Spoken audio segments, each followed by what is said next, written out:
we're so glad you've tuned in to join us. We have been waiting to meet with you, and we're glad you're here. I'm Jenny Remsberg. And I'm Chrys Howard, and we do have some good advice, we think, for you today. We're going to talk about boundaries in a few minutes, and boundaries are an important part of life for everybody. I mean, Yes. That's how we go down the road. That's how we do everything, because there's a boundary there. We're going to give you 5 tips that will help you as you think about this idea of boundaries and building those with your children. The first one is setting boundaries builds strong character, and it helps your children make good choices. I think about boundaries sometimes. Not too long ago, I went to walk outside to my garage, and it was dark. And of course, I immediately stubbed my toe, which is what happens when you don't have a boundary.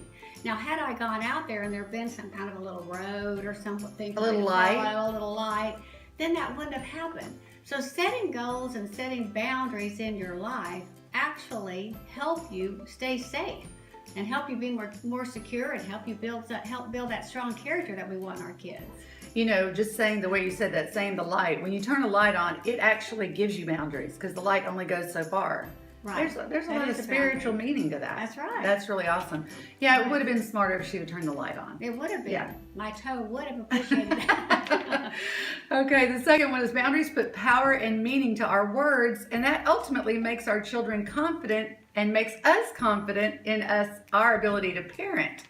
So it's very, very interesting that when we not only set the boundaries, but you have to follow through. Right. Because we're only going to be taken as seriously as we take ourselves. And when we set boundaries and we say, okay, this is what you can do, this is what you cannot do, and then, because it is tiring at times to keep the boundaries. It's tiring.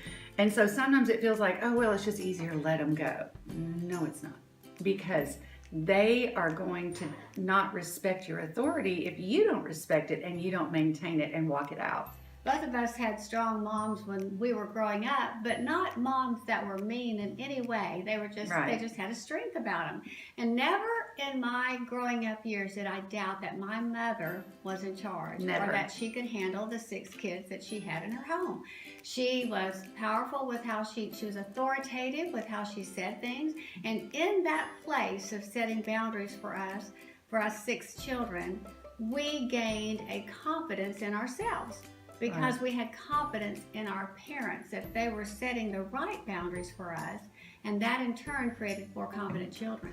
Like Chrys said, they weren't mean, they were strong. And when we're strong and we are consistent, that builds security into our children. Right, exactly.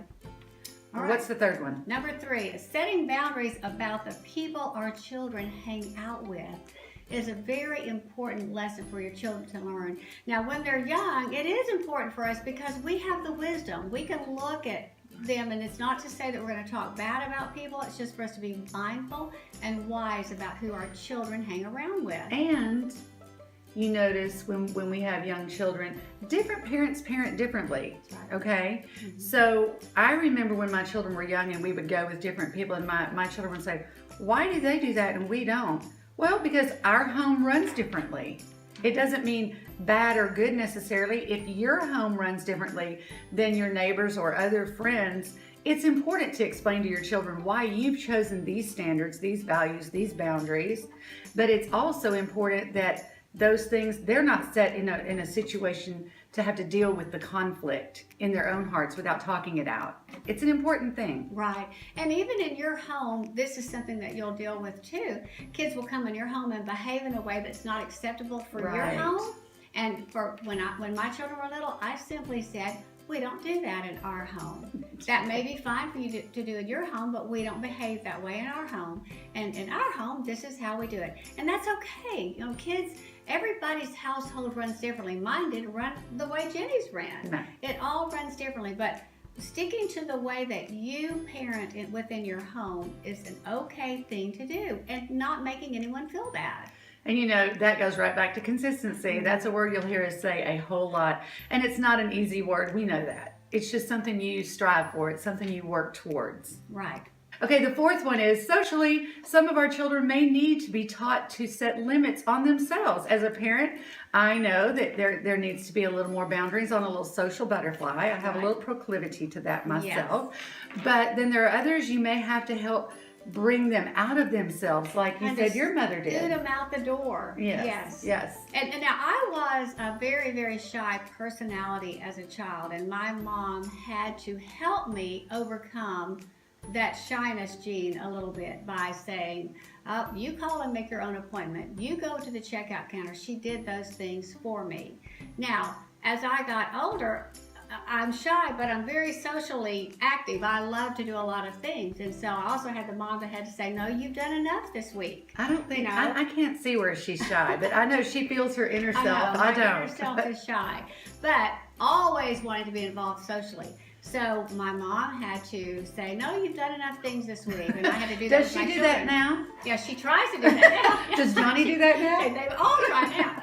But then I had a little sister who really needed to be prompted to do more things socially, to be more involved in that kind of thing. So, parenting's not easy. We have to watch our kids and say, what does this one need in this area of boundaries? Some of them are going to need you to open their boundaries a little bit more. Some are going to help you to rein it in Right. just a little bit. I think middle school is an age for some that they tend to want to pull in more, and that's where we have to kind of help them step out a little bit. Yeah. So that they don't close into themselves. Because I have a couple that would just be fine to just, stay in their own little comfort zone. Right. Yeah, but you have to encourage to That's get right. out of their little That's comfort right. zone. Okay, and boundaries also help train our child in just every way, physically, emotionally, spiritually. And if we help them and we do this in a loving way, our kids are going to learn how to relate to all their actions in this realm of boundaries. They're going to eventually down the road be able to set them for themselves. Right now, as parents, it's our job to teach them that you're tired. No matter what they say. No matter what they say. matter what they say. You have to teach them. But eventually, the job will be theirs, and they'll set their own boundaries. And hopefully, with all the training that you've done and that we've done with our kids, they'll be able to do that in a better way. That's right. Children that, if children don't see us strong as parents and they don't see someone in charge, it is their natural instinct to take charge, whether they can or not. And we know they're not capable of taking charge, even though I will say some are more assertive than others. Some have that, as a friend of mine says, that administrative gift rather than calling it control. Because Olivia always has been able to reel everybody in and get everybody going in a direction. That's not what I'm talking about. What I'm talking about is when a child feels like they need to tell you what to do.